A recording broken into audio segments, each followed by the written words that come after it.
in all the sites, but for example, the uptake, the implementation of CPAP was really different from, I think, 50% in some settings to 80% in some settings. So you're right that the control care was not the same in all the places, including incubators, and all settings had their guidelines, and they followed their guidelines really.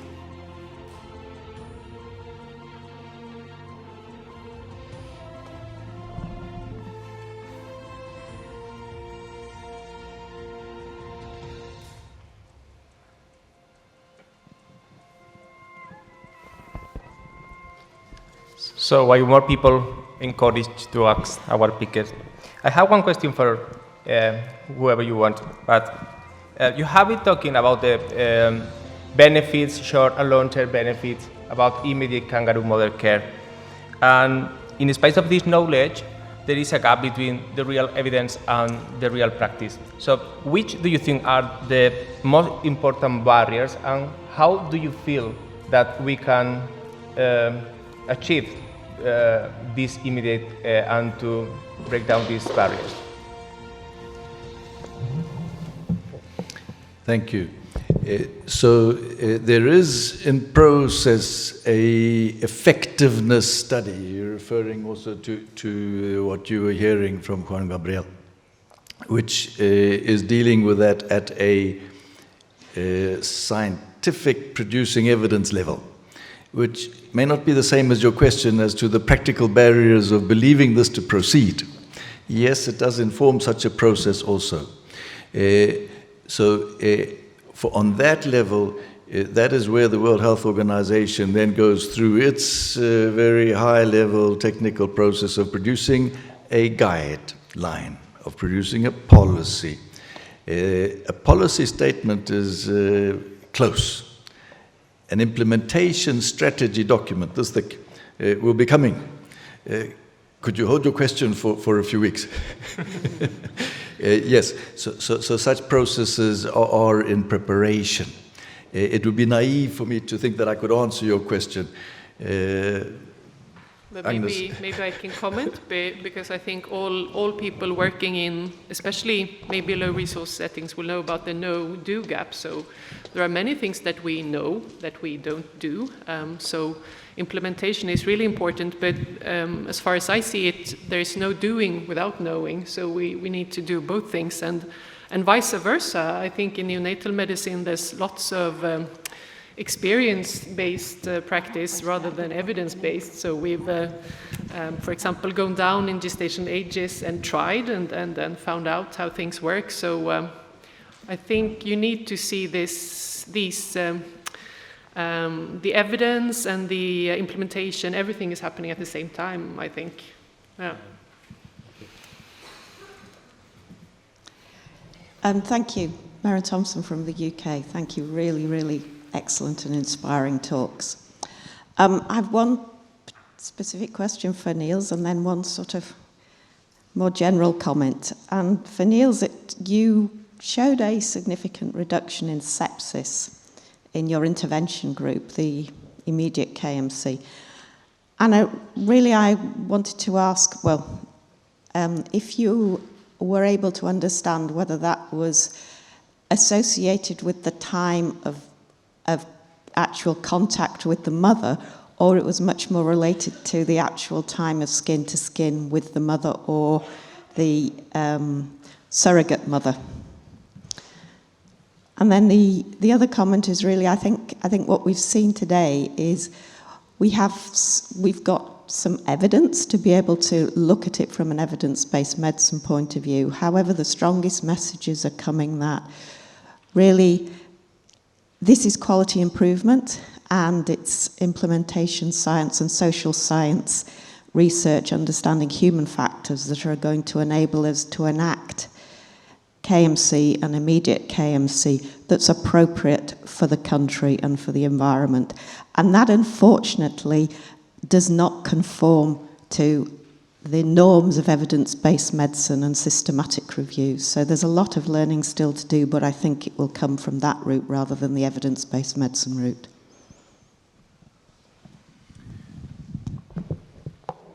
So The first question, I'll revert to Agnes like the previous one. There is actually in press a review, a secondary outcome paper dealing with this. So if I'm saying something that's not proper, but does it make a difference to the time? Yes, the surrogates were often the initiating person. It does, from what we can, as I was not primarily involved in the authorship of this, Agnes, I didn't think that was included as a factor. We don't know. We don't know. And the timing, whether surrogate or mother, probably doesn't make any difference. We don't see that. Yes, we've not speculated into other reasons, and we've tried to look at it. The evidence that we have was looking at a very carefully defined suspected sepsis level for treatment that was very carefully controlled as one of the differential factors with respect to the decision-making process. We don't feel that there's any such. Agnes should elaborate. No, like you're saying, Niels, we can only speculate, but we were thinking that probably when the infant is in immediate skin-to-skin contact with the mother, there is some good colonization going on instead of the hospital bacteria colonization, and also probably, but again speculating, if the infant is with the mother, then probably he or she is not sharing the bed with other infants or being touched by lots of hospital staff, so that could be two factors maybe. And then what I might add is that there is very, very few cultures done in these sites, but there were some. And they do show a very different profile of nosocomial and organism profile. If I could come back and just comment on what you've said, I actually think that's really encouraging if you can't separate out whether the time was with the mother or the carer or another carer, because if it was entirely related to mother, then that may give some people a reason for excluding surrogate carers. So I actually like your answer.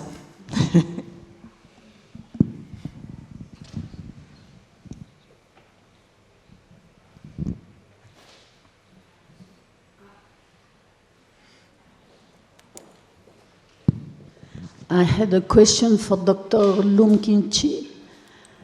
The question is that after listening to you and see your presentation, what happened with the other units in Vietnam? Because your unit is a private unit.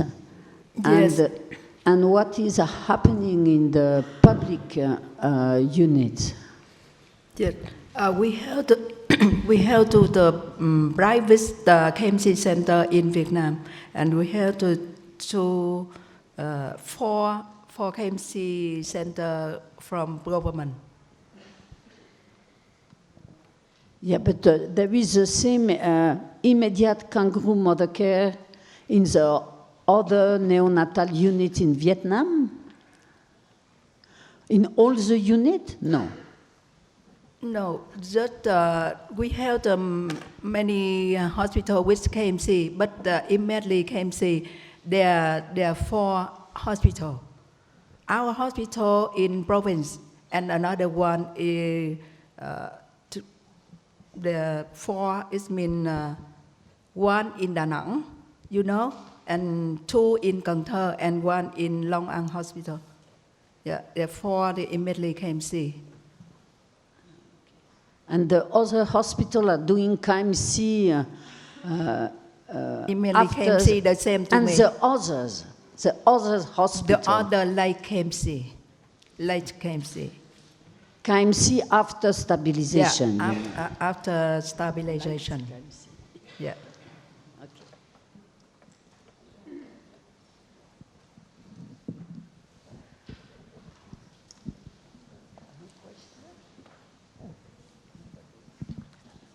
Hello. Hi. I'm Marta Cabrera from Hospital La Paz, Madrid. Thank you for this very nice presentation. And I have a question, a practical question about how to implement immediate kangaroo mother care from the birth labor, from the place of the labor. Which are the main barriers that you find and to implement it? Just because it seems very simple, but I don't realize that we can start to do it. And I would like to know exactly the difficulties, the barriers to do it. Thank you. I don't know if you want to answer. I can start. So I showed some practical things during the workshop on Monday. So I'm sorry for those of you who weren't there, but we tried to separate the practicals and the results. But basically, I think one barrier is still it's very divided between neonatal and obstetrics. So as I showed in our study, we had lots of fathers doing skin-to-skin contact, which I think it's inferior to skin-to-skin contact with the mother. So one barrier was resources, staff resources, sort of how long we could stay with the mother in the neonatal or in the birth unit before we had to move with the father to the NICU. So that would be one thing. I mean, traditions in how you work as a neonatal nurse and as a midwife. The other, of course, practical challenges, which can be overcome easily just by training. So if you want, later on I can show you some pictures on how we plan with all the equipment in the bathroom. And then a third challenge would be the very first time in terms of thermal control. So how to conserve heat while working with a child without an external heat other than the parent. So those three, but maybe the others have more comments to add. I totally agree about the personal resources because that can be a challenge. And also I think it's very important to have a leadership, both the medical and nurses leadership that emphasize this practice. We did skin-to-skin for 2 hours, so that was doable because of pragmatic reasons the nurses had to be back to the NICU. So I think maybe to initiate the immediate skin-to-skin, but not for so long time, maybe that can be doable. And perhaps to add to the leadership, it's not just the clinical leadership, it's also management, institutional leadership. And the obstacle there is mind, is the mindsets, is dogmas, beliefs, paradigms that we hold strongly to, and that we don't want to change our habits. And management leadership and the clinical leadership and the team process that you describe carefully that you've done, I think those are ways of overcoming such an obstacle. And I think unfortunately still we're very process-oriented. So for example, at Karolinska, where I work, we have this golden hour concept, which is sometimes misinterpreted as by 1 hour we need to have done everything and be back in the spot in the NICU. And with the immediate skin-to-skin contact, sometimes it takes a bit longer. You need to wait for the infant to adapt to something that you've done, and you need to read the cues and so forth. So I think there's a bit of a conflict between the process orientation and the lean neonatal care and this individualization, really.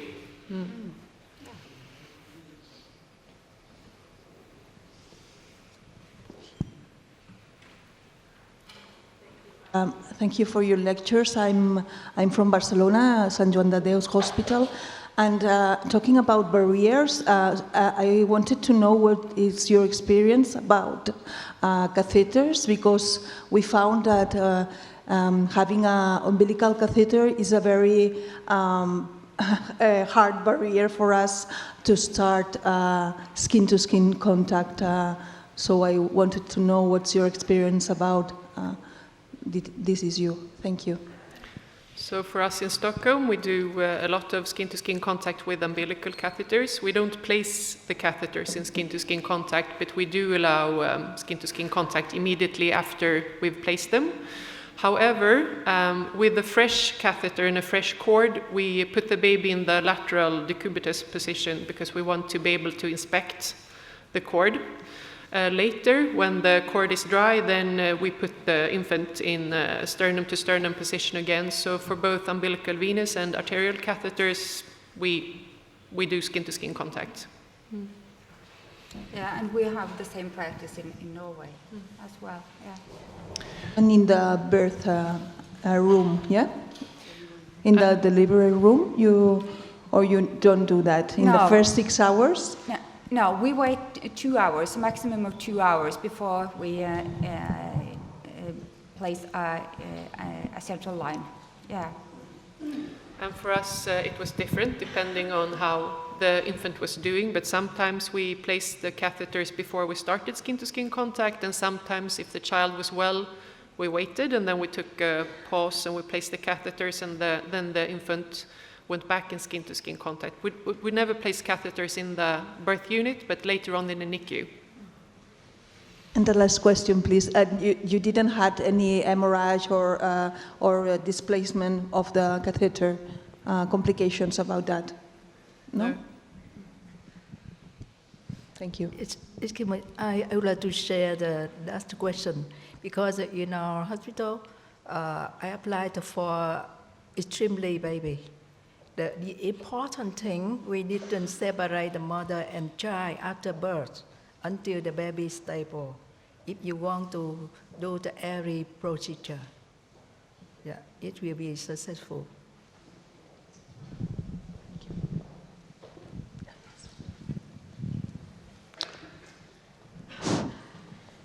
Good morning. My name is Laura Lopez Vargas. I am neonatology from Guadalajara, Jalisco, Mexico. Congratulations for all the professors, but especially with Professor Kim Chi. I am impressed with you. Yeah. I love you.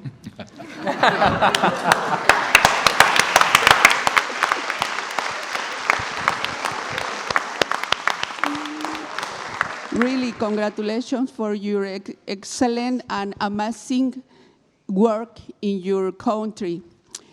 My question is, how did you manage to convince and integrate your team, especially the obstetricians college? Because in the delivery room, this is a very hard work. How did you do? I would like to share with you. It's a very difficulty for applied immediately KMC for obstetricians and neonatologists. I am luckily the doctor. We have the hand in the picture. He is my friend. He worked in the same hospital with me before. He's a director, he's an obstetrician. When I asked him, let the mother go to the NICU with me, he said, no, no, no. How do you do? Then I told him, if you don't agree, I say goodbye. Because I come here for immediately KMC. If you don't let the mother to me, I cannot do. That's all. It depends on you. You would like to do anything. It depends on you. As the first cases, when I begin establish the hospital, I successful with the baby 26 weeks and 700 grams with skin to skin after birth. And the baby discharged from the hospital just 2 months. And cost is $200. It's very cheap for the poor people. The most of the preterm mother in our hospital very, very poor. They cannot pay a lot of money when they treatment for baby. So for the extremely preterm baby, the family have to pay just $1,000 over $1,000.